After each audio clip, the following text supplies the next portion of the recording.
नमस्कार, मैं अनुष्का। बिहारी न्यूज में आपका स्वागत है। आज शाम तक की खबरों को जानने से पहले एक नजर डालते हैं अब तक की सुर्खियों पर। आज मनाया जा रहा है विश्व पर्यावरण दिवस। कल आ सकता है 64वीं बीपीएससी संयुक्त प्रतियोगिता परीक्षा का फाइनल रिजल्ट। दरभंगा एयरपोर्ट से अब इंडिगो एयरलाइंस भी भरेगी उड़ान। जाप सुप्रीमो पप्पू यादव पटना हाईकोर्ट में दायर कर सकते हैं जमानत याचिका। देश भर में 58 दिनों बाद कोरोना के सबसे कम केस हुए दर्ज। तो आइए अब जानते हैं खबरें विस्तार से।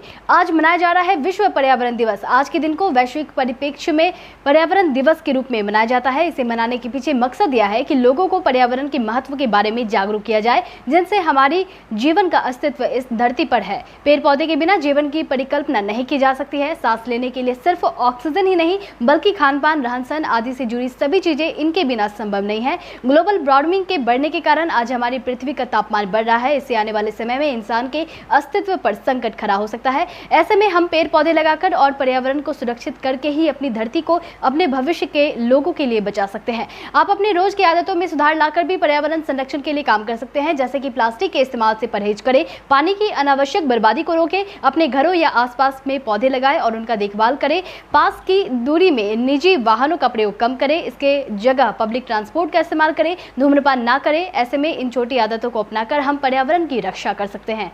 उद्योग मंत्री ने बिहार में 10,000 करोड़ से अधिक निवेश लाने का किया दावा। बिहार को आत्मनिर्भर बनाने की दिशा में सरकार पूरा बल दे रही है। इस क्रम में बिहार के उद्योग मंत्री शाहनवाज हुसैन ने जून के अंत तक बिहार में 10,000 करोड़ से अधिक निवेश लाने का दावा किया है। उन्होंने कहा कि मुख्यमंत्री नीतीश कुमार के नेतृत्व में मौजूदा एनडीए सरकार के गठन के बाद से अब तक बिहार में उद्योग लगाने के लिए 6,199 करोड़ रुपए के निवेश प्रस्ताव आ चुके हैं। इसके तहत इथेनॉल उत्पादन, ऑक्सीजन उत्पादन, food processing, health care, manufacturing, plastic और रबर जैसे विभिन्न उद्योगों की स्थापना के लिए लगभग सभी जिलों के लिए निवेश प्रस्ताव प्राप्त हुए हैं। इसके तहत मुजफ्फरपुर और बेगूसराय जिलों में सबसे अधिक हजार करोड़ का निवेश मिल चुका है। उन्होंने कहा कि इथेनॉल उत्पादन प्रोत्साहन नीति और ऑक्सीजन उत्पादन नीति को लेकर बाहरी निवेशकों का रुझान बिहार की ओर बढ़ा है और देश की नामी कंपनियों ने बिहार में निवेश की इच्छा जाहिर की है। ऐसे में बिहार के उद्योग के क्षेत्र में आत्मनिर्भर बनने से कोई नहीं रोक सकता है और बड़ी संख्या में इससे रोजगार का भी निर्माण होगा।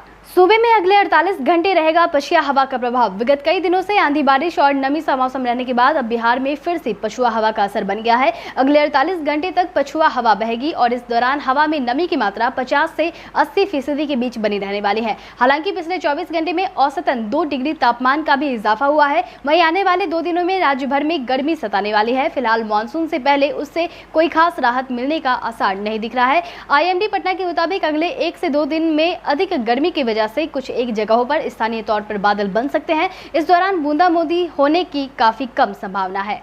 पटना में पर्यटन विभाग के खाते से लाखों की ठगी करने का मामला आया सामने। राज्य में ठगबाजों के हौसले इतने बढ़ गए हैं कि अब ठगों ने सरकारी विभाग को भी अपनी जालसाजी का निशाना बनाना शुरू कर दिया है।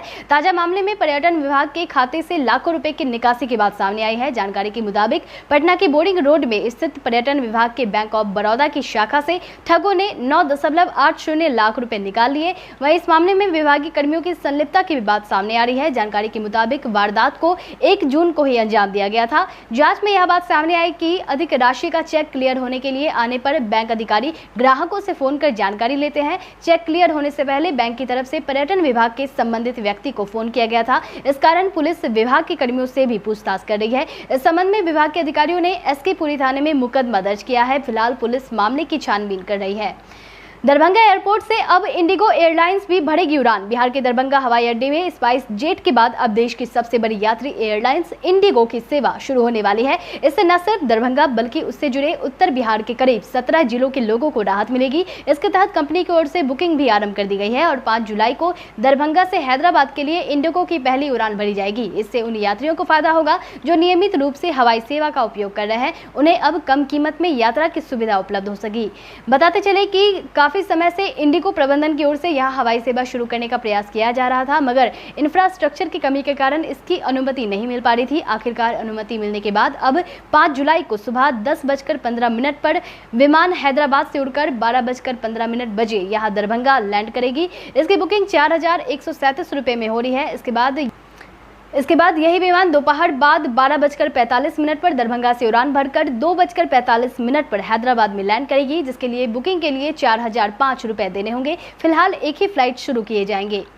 शिक्षक बनने के लिए दिव्यांग अभ्यर्थी अब 11 जून से कर सकेंगे आवेदन। राज्य में 1.25 लाख स्कूली शिक्षकों की नियुक्ति होनी है। इसके तहत हाईकोर्ट के आदेश के बाद सरकार ने दिव्यांग अभ्यर्थियों को एक और मौका दिया है। इसके तहत दिव्यांग अभ्यर्थी 11 जून से 25 जून तक आवेदन कर सकेंगे। इसके पहले 9 जून तक दिव्यांगों के लिए आरक्षित नियोजन इकाईवार, कोटिवार एवं विषयवार रिक्तियां जिलों के NIC की वेबसाइट पर जारी होंगी। इसके लिए शिक्षा विभाग ने प्रारंभिक, माध्यमिक एवं उच्च माध्यमिक शिक्षकों की होने वाली नियुक्ति में दिव्यांग अभ्यर्थियों के आवेदन के लिए अलग अलग 2 शेड्यूल जारी किया है। एक शेड्यूल प्रारंभिक शिक्षकों की नियुक्ति में दिव्यांग अभ्यर्थियों के आवेदन को लेकर है, तो दूसरा शेड्यूल माध्यमिक एवं उच्च माध्यमिक शिक्षकों की नियुक्ति में दिव्यांग अभ्यर्थियों के आवेदन को लेकर है। वहीं विभाग ने स्पष्ट किया है कि प्रारंभिक तथा माध्यमिक, उच्च माध्यमिक शिक्षकों की नियुक्ति के लिए वैसे दिव्यांग अभ्यर्थियों को आवेदन नहीं करना है जो पहले ही आवेदन दे चुके हैं। यदि पूर्व में आवेदन दे चुके अभ्यर्थी दोबारा आवेदन करेंगे तो उस पर विचार नहीं होगा।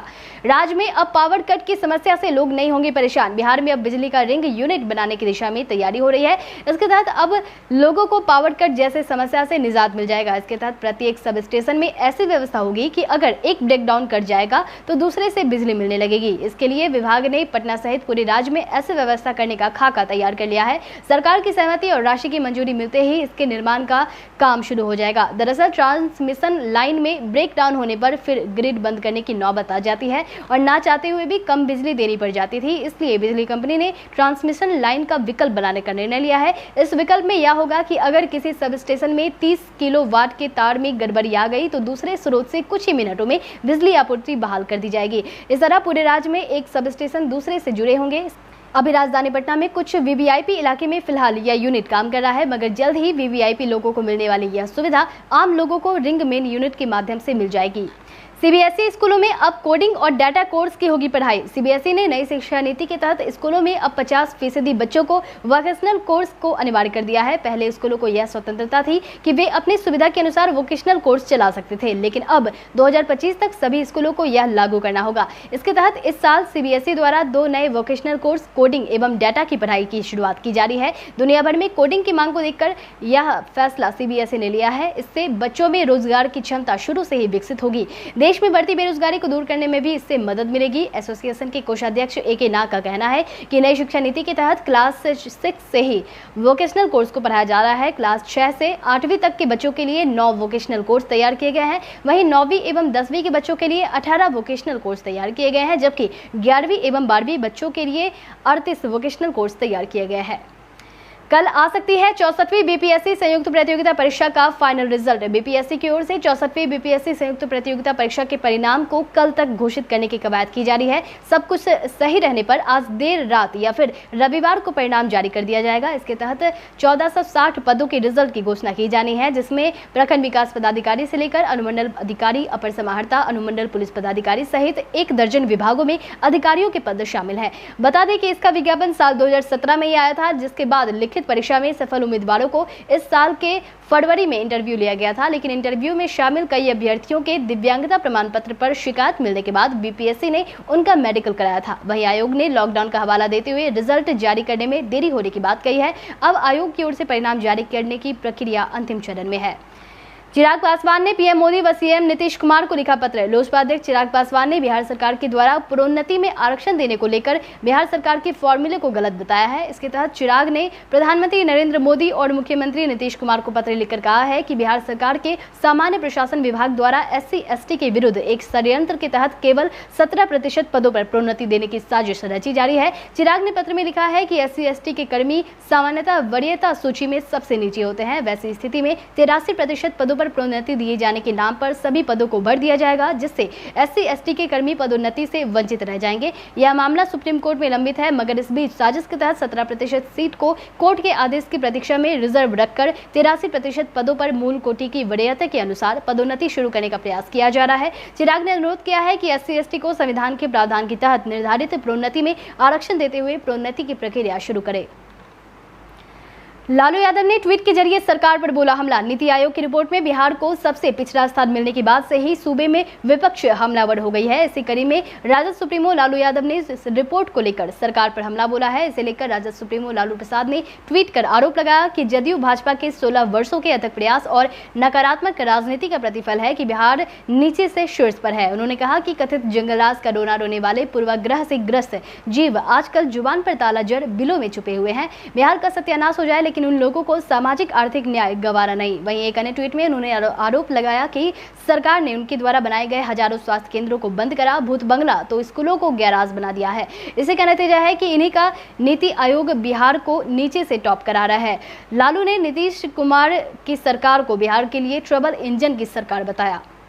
मॉरिशस के पूर्व राष्ट्रपति अनिरुद्ध जगन्नाथ के निधन पर सीएम ने जताया शोक। मॉरिशस के पूर्व राष्ट्रपति व पूर्व प्रधानमंत्री अनिरुद्ध जगन्नाथ के निधन पर मुख्यमंत्री नीतीश कुमार ने अपनी गहरी शोक संवेदना व्यक्त की है। स्वर्गीय जगन्नाथ भारतीय मूल के थे, लेकिन उन्होंने मॉरिशस में सर्वोच्च पदों को ग्रहण कर भारत का मान बढ़ाया था। इस क्रम में मुख्यमंत्री ने अपने शोक संदेश में कहा कि वे भारतीय मूल के स्वर्गीय जगन्नाथ की आधुनिक मॉरिशस में निर्माण में महत्वपूर्ण भूमिका रही थी। संघर्ष का सफर तय करते हुए वे मॉरिशस के शीर्ष नेतृत्व तक पहुंचे थे। उनका जाना अत्यंत दुखद है। वहीं सीएम ने यह भी बताया कि साल 2010 में उन्होंने बिहार की यात्रा भी की थी। उन्होंने कहा कि 2007 में मॉरिशस यात्रा के दौरान उनसे काफी आत्मीय मुलाकात रही थी। वे जब 2010 में बिहार आए थे तो उस वक्त भी उन्होंने कई महत्वपूर्ण पल साझा किए थे। उनका निधन उनके लिए व्यक्तिगत क्षति है। मुख्यमंत्री ने उनकी आत्मा की चिर शांति एवं उनके परिजनों और प्रशंसकों को धैर्य धारण करने की शक्ति प्रदान करने की ईश्वर से प्रार्थना की है।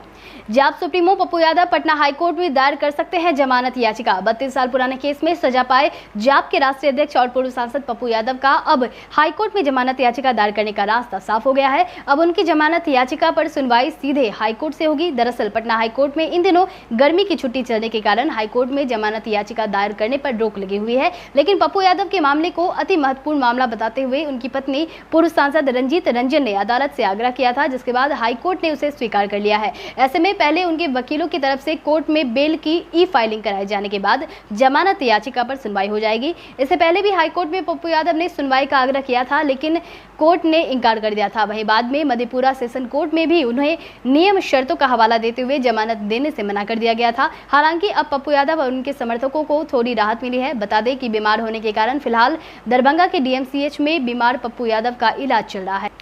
दिनेश कार्तिक ने गिलक्रिस्ट और सहवाग से की पंत की तुलना। विकेटकीपर दिनेश कार्तिक भले ही टीम इंडिया से बाहर चल रहे हैं, मगर जल्द ही एक नए रोल में वे नजर आने वाले हैं। कार्तिक 18 जून को होने वाले वर्ल्ड टेस्ट चैंपियनशिप के फाइनल में कमेंट्री करेंगे। वहीं इस क्रम में दिनेश कार्तिक ने टाइम्स ऑफ इंडिया से खास बातचीत में पंत की जमकर तारीफ की है। उन्होंने कहा कि जिस तरह सहवाग और गिलक्रिस्ट विरोधी टीमों पर दबाव बनाया करते थे, ठीक वैसा ही ऋषभ पंत कर रहे हैं। पंत की वजह से टीम में लचीलापन आ गया है। उनकी वजह से टीम एक अतिरिक्त गेंदबाज या बल्लेबाज खिला सकती है। सबसे अहम बात यह है कि वो विरोधियों के दिमाग में खौफ पैदा कर देते हैं, जैसा कि गिलक्रिस्ट और वीरेंद्र सहवाग करते थे। देश भर में 58 दिनों बाद कोरोना के सबसे कम केस हुए दर्ज। देश भर में कोरोना की रफ्तार अब कम हो रही है और 1.5 लाख से कम मामले दर्ज किए जा रहे हैं। स्वास्थ्य विभाग द्वारा जारी ताजा आंकड़ों के मुताबिक बीते 24 घंटे में कोरोना के 1,20,529 नए मामलों की पुष्टि हुई है। वहीं इस दौरान 3,380 मरीजों की जांच ली गई। वहीं इस दौरान 1,97,894 लोग कोरोना से ठीक भी हुए हैं, जिसके बाद देश भर में कुल एक्टिव केस 15,55,248 हो गए हैं।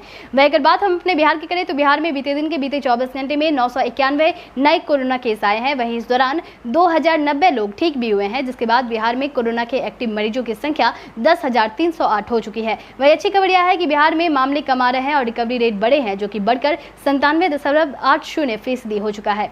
तो चलिए बढ़ते हैं आज के सवाल की ओर। आज का सवाल कुछ इस प्रकार है कि आपके अनुसार आप पर्यावरण को बचाने की दिशा में अपने रोजमर्रा के जीवन में क्या बदलाव ला सकते हैं? आप अपने जवाब हमें कमेंट सेक्शन में कमेंट करके जरूर बताएं और बिहार से जुड़े खबरों से अपडेटेड रहने के लिए जुड़े रहें बिहारी न्यूज के साथ। तब तक के लिए नमस्कार।